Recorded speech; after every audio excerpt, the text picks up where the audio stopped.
this evening. I'm joining you from Lismore in far north New South Wales. And I can't see anybody there, so it's a little bit challenging.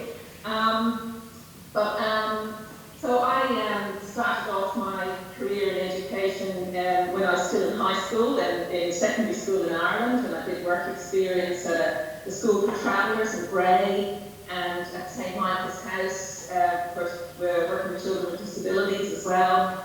And it's been a very circuitous route getting into education here. And I trained initially as a Steiner kindergarten teacher, and I've worked in the Steiner school system both in Ireland and over here.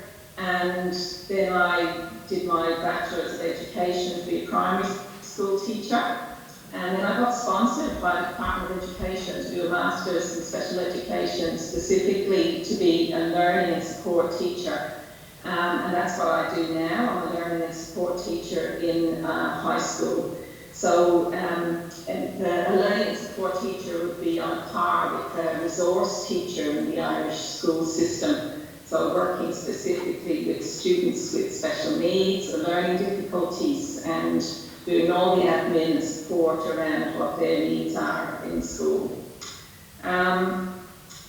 So I'm going to be talking to you this evening about orientation days and what you can see on the slide there. And filling in a bit more about what Angela and Dipna said about different aspects of the curriculum and leading into what Danny's going to be talking about after me. So I'm jumping in here at the point where, assuming that you have decided where your student is going to school, and you'll be looking at orientation days. And so when you've decided where your little one's going to go to school, you will be invited to visit the primary school. Your your child will possibly go to like 5 mornings of orientation in a week, or they might go to 1 morning a week for several weeks. Every school does it a little bit differently. And the same thing would happen when they're going into high school.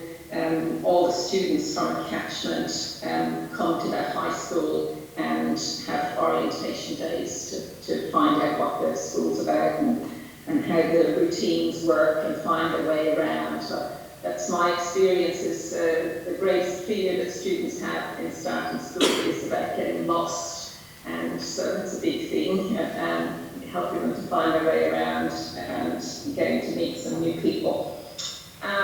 When your child starts at kindergarten, they will do an assessment. So generally in all public schools, they do what's called Best Start Assessment. And that's assessing the level of literacy and numeracy that your child is at. And like Dipna said, there's lots of things about how willing and able your child is to engage with others, whether they're able to have joint attention, whether they're able to pay attention to something alongside and with somebody else. So they're critical factors in their successful start in school. They assess how they engage with text, and it's not always a level playing field with those assessments. I worked in a school out west, and I think one of the elements of the Best Start Assessment has something to do with traffic lights in it and whether the children recognise the meaning of those kind of stoplight colours.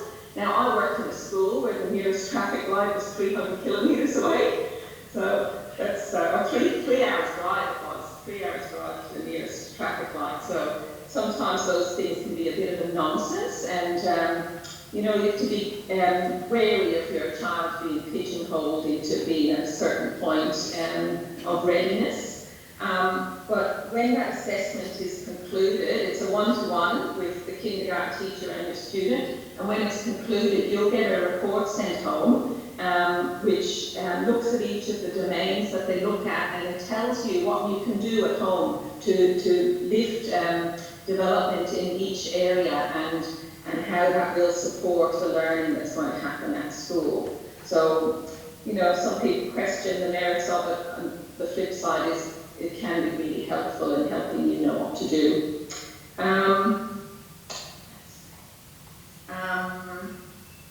so yeah, the orientation in high school is the same.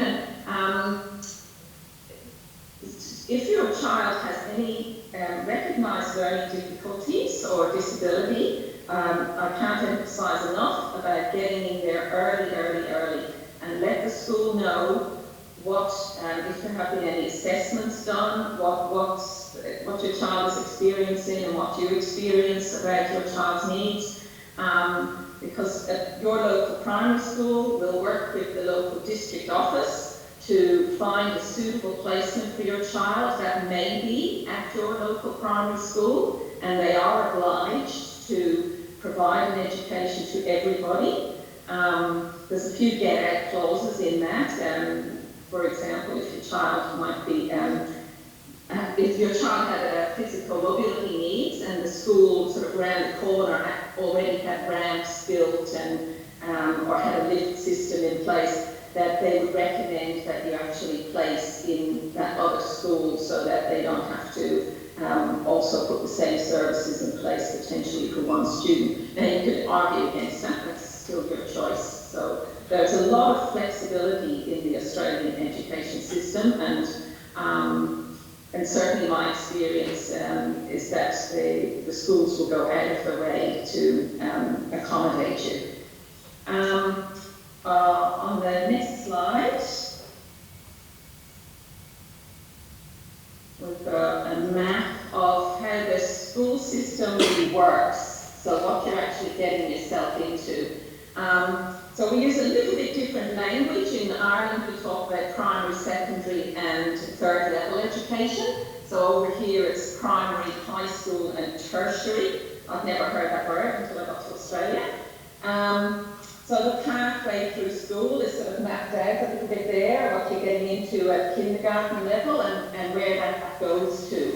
And certainly as you move through into high school, there are a multitude of options, different pathways, whether it's doing partial work at school and partly going to tech, like the TAFE Institute is like the BBC colleges. And you know, your student has loads of options, whether they want to take a really academic route through school or whether they want to do partial work experience. We have a student in my school who works in a childcare centre one day a week, goes to the tech one day a week and does the other days at school. It's called a school-based traineeship. But loads of options, and the pathway into university is very much more open, I think, than in Ireland, and that the options for people to get into university when they haven't done particularly well in their leaving cert are wide open, and sometimes it's even advantageous to, when you finish your leaving cert, to take a bit of a break, because you're assessed for student support services based on your income as an independent young person, as opposed to being assessed against your family's income if you want to go to uni later. So it's a bit down the track probably for lots of you because you're prospective school attenders and not quite there yet, I think. So I did, like Angela said, lots of the subjects cross over with what you can do in Ireland. I think it's important that you know as well, like some of you may be travellers across the world. You know, you might be in here in Australia for 2 years, going to the Middle East for a couple of years, back to Ireland, who knows. And there are plenty of options. Well, the Steiner school system has a curriculum that very easily translates across the world, but there are also lots of schools, particularly in Sydney, that run the International Baccalaureate, and so that's something that you could, I mean, they're generally private schools and fee-paying schools, but if that's where you're at with your family and moving, that is something that you might like to have a look at. We're going to be providing lots of active links to all these things we're mentioning throughout this presentation, so that'll all be embedded in another document for you to have a look at later. So yeah, International Baccalaureate's an option. And as Angela said, I think the range of what's available to you in our primary and public school system, but also within the Catholic school system. If you just go on to the next slide there, there are just a myriad of opportunities within academics. And it varies from school to school. Some schools are going to have a more academic bent than others. Some are more oriented towards their sporting achievements, and some have amazing reputations for engagement with the creative arts.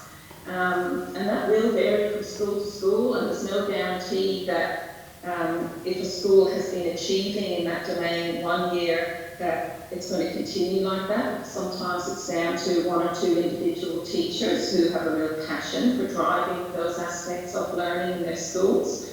But again, there's lots of options. Most schools offer a plethora of choice.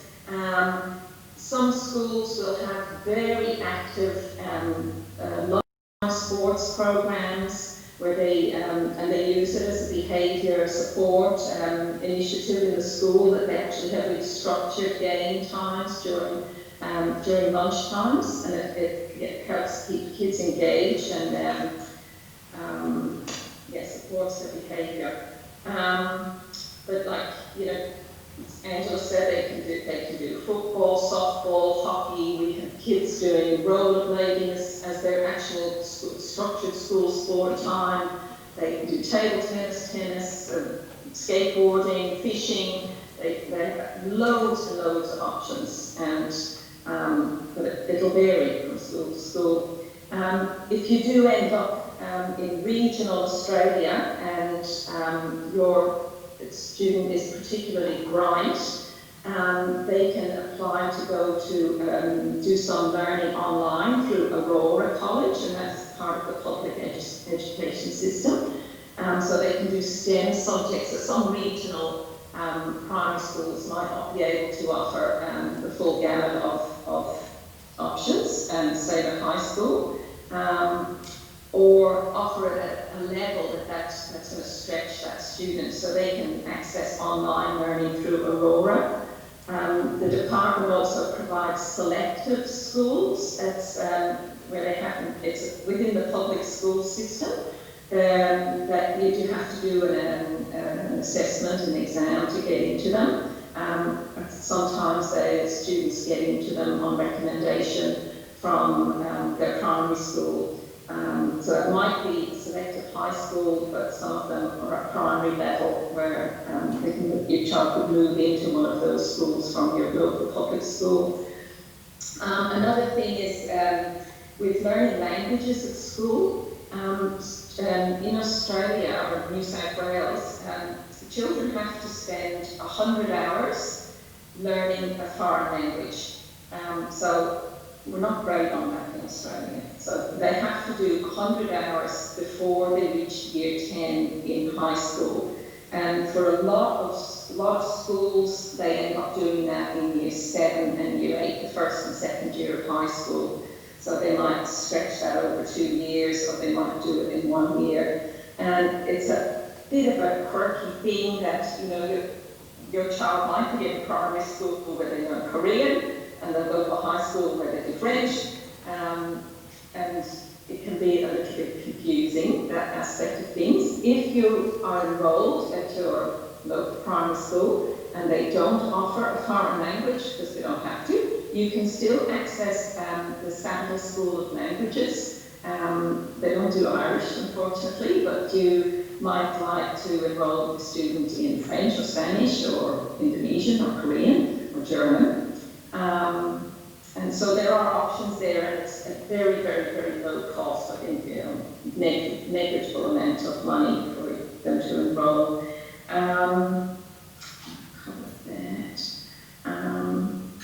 And it's a very strange quirk within the Australian or New South Wales education system is around school sport. If your child goes to a public school and they do zones, so they do school sports, and then they compete in their zone against other schools, and then if they make it through that, they go to regionals, and they make it through that, they go to state. But if public school students only compete against other public school students, and Catholic schools compete against other Catholic schools. So, very strange part of the school system. And I'm not quite sure when they actually get to state level. At some point, they must converge so that we're developing elite athletes in this country. So that's an interesting one. And again, it can be down to an individual teacher who might be driving a particular sport in a school. But just so you know, that once your child is enrolled in school, if you want them to do sport outside school, they might be in a hockey club or a football club, you can access what's called Active Kids Vouchers through Service New South Wales. We've got links to all that coming to you. Service New South Wales is where you get your driver's license and stuff. They cover a lot of areas. So you can get an Active Kids Voucher that's worth $100. You can access 2 of those. And if your child is enrolled in dance or drama, that can actually cover both. They can also get a Creative Kids Voucher for $100. And then you can combine all them to buy equipment or pay your fees. So that's just a tip. And then there's also Little Athletics is a sporting opportunity outside of the school system if you want to pursue that, where kids actually get to do weekends and after school they do long jump, shot put, the whole gamut of athletics.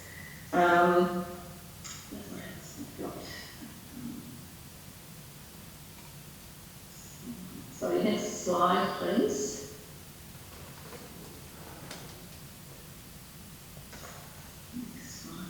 And this is something I think schools, like within the Catholic school system and the public school system, they both have, and Danny's going to talk about this a bit more as well, about pastoral care and what's offered to your student beyond the curriculum, beyond the sport, the services that are in schools.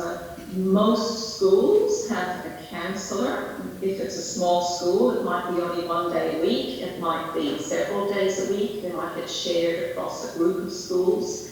There'll be possibly, it's a new initiative from the department that they're rolling out what's called student support officers, and they are generally people with social work qualifications, helping to support schools and students. And there's people like myself, a learning support teacher, so I have a lot of interaction with students who just are out of sorts and they'll come and see me and I'm stressed in this class, can you help me out? And so there's several people within any school that are there beyond the actual class teacher to support your student. And schools run a lot of initiatives, like we've got a breakfast club that the kids can come into early. And we've got, we hand out lunch vouchers, you know, if you're doing it tough, and again, lunchtime games programs to help engage students. Angela mentioned the religion or spiritual learning that's offered at primary schools and in high schools. And you know, different religious bodies come into the school and offer pastoral care programs. So that's another option, but if there is an opt-out on that. And then I remember when my own son went to school, and this was a new experience for me, that he was enrolling in a spiritual support program. And I thought I had enrolled him in one particular group, and he came home from school and asked him about it. He said, no, I wasn't in that group, I was in the other one, and I just stayed it because they gave us lollies. So that's, yeah, very strange. He was happy. That's all that really. And as a learning support teacher, I work with lots and lots of students with disabilities, and Danny's going to elaborate on that a bit more.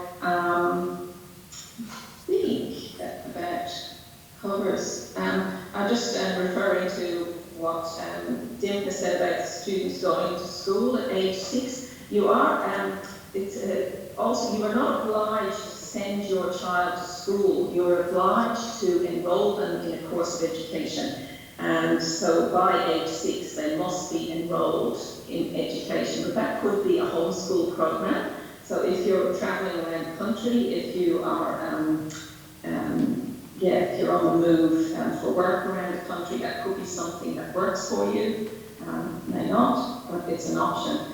And as I said, the system over here is generally very, very flexible. But engage with it, ask lots of questions. People are very willing to help you, and